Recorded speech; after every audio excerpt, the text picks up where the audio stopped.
আমাদের এক সেট ব্যাটারির দাম হচ্ছে 80,000 টাকা। 80,000 টাকার ব্যাটারি ওই ফাঁড়িতে 7 দিন 8 দিন কিস্তি করে থাকি। তখন আমি গরিব মানুষ, হঠাৎ করে আমাকে 2,000 টাকা দিয়েছে, 2500 টাকার মামলা দিচ্ছে, আমি দিতে পারবো না।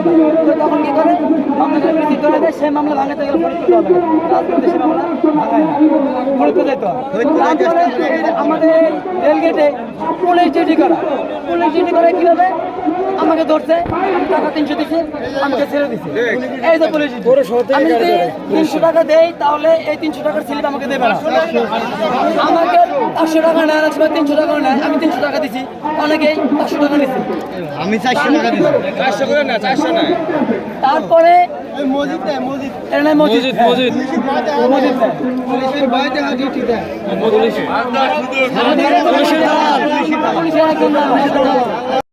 দর্শক, এই মুহূর্তে আমি অবস্থান করছি রাজবাড়ী শহীদ কুরসি রেলওয়ে মাঠে। এখানে আপনারা দেখতে পাচ্ছেন হাজার হাজার রাজবাড়ী জেলার অটো চালক, অটো শ্রমিকরা কিন্তু তারা এসে তাদের যে পার্কিং, পৌর পার্কিং নিয়ে যে তাদের সমস্যা, সেটা নিয়ে তারা কিন্তু এখানে আন্দোলন শুরু করেছে। বলতে চাই, এই স্বৈরাচারী সরকারের হাতে আমরা দীর্ঘদিন আমরা নির্যাতিত ছিলাম, নিপীড়িত ছিলাম, অত্যাচারিত ছিলাম। আমাদের চাঁদাবাজি, আমাদের টেন্ডারবাজি, আমাদের খুনোখুনি, রক্তপাত এটা বন্ধ হয় নাই।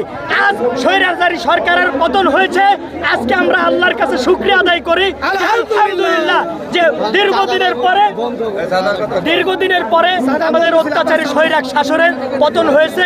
এই জন্য আমি বলতে চাই যে অত্যাচারী যেহেতু চলে গেছে, সকল প্রকার অত্যাচারী আমাদের দেশ থেকে চলে যাক, সেটা আমরা চাই। আমাদের দেশ একটা উন্নত দেশ হোক, আমাদের দেশ একটা দুর্নীতিমুক্ত দেশ হোক, সেটা আমরা অবশ্যই চাই। আমাদের ওই রাজবাড়ী থেকে যাতে পৌর পার্কিং না চাই, আমাদের কারণ হচ্ছে যে আমাদের কাছ থেকে পৌর পার্কিং নেওয়া হচ্ছে, এই পৌর পার্কিং চাঁদা নেওয়া হচ্ছে, এটা পুরোপুরি অবৈধ। এই অবৈধ জিনিস আমরা দিব না। এই জন্য আমরা বলতে চাই পৌর পার্কিং বন্ধ করা হোক। আর আমাদের পুলিশ ডিউটি নির্বিচারে আমাদের প্রত্যেক দিন 7টা 8টা করে গাড়ি মনে করেন আমাদের থানায় দিতে হয়, ফাঁড়িতে দিতে হয়, ঠিক আছে।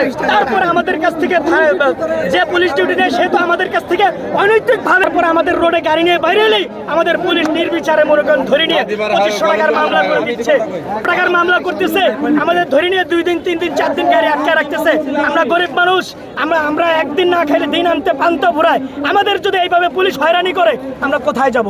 এই জন্য আমি এইবার অন্তর্বর্তীকালীন সরকারের কাছে আমরা বলতে চাই, আমাদের এই অত্যাচার যাতে বন্ধ হয়, আমাদের পুলিশের হয়রানি যাতে বন্ধ হয়, আমাদের এই চাঁদাবাজি যাতে বন্ধ হয়। এই জন্য আমরা মূলঘর ইউনিয়নের বারবার চেয়ারম্যান এবং গত সংসদ নির্বাচনে এমপি প্রার্থী এবং গত উপজেলা পরিষদে ভাইস চেয়ারম্যান প্রার্থী ছিলাম। আমার নির্বাচনী এজেন্ডা ছিল যে এই বৈষম্য একজনের পক্ষে আর একজনের বিপক্ষে এটা চলবে না। অটো রিক্সা ভ্যান যখন বড়পুলে আসে তাদের বৌনি করার আগেই 35 টাকা দিতে হয়, তারা তখন 1 টাকাও বৌনি করে না। একটা ছেকলে পড়াইতে বিয়ে পাস আয় পাস হওয়ার পরে যখন বেকারত্ব হয়ে যায় তখন তাকে বিয়ে দেয়, ছেলে মেয়ে হয়, বাপ অসুস্থ, ছেলে মেয়ের দুধ কিনতে হয়, শ্বশুর বাড়ি হোক, গয়নাগাটি বিক্রয় করে হোক, কিনে হোক, একটা অটো কেনে। একটা মাহেন্দ্র রাস্তায় নেওয়ার সাথে সাথে মাহেন্দ্রের পক্ষে কেস মামলা হয়ে যায়। সেই মামলা ভাঙাইতে আমার জানা মতে 3 থেকে 3.5 মাস লাগে। সেই টাকা গুতাল করতে একজন অটো শ্রমিক রিক্সা ভাইয়ের কি হয়, ওই গাড়ির চাক্কাগুলো নষ্ট হয়ে যায়।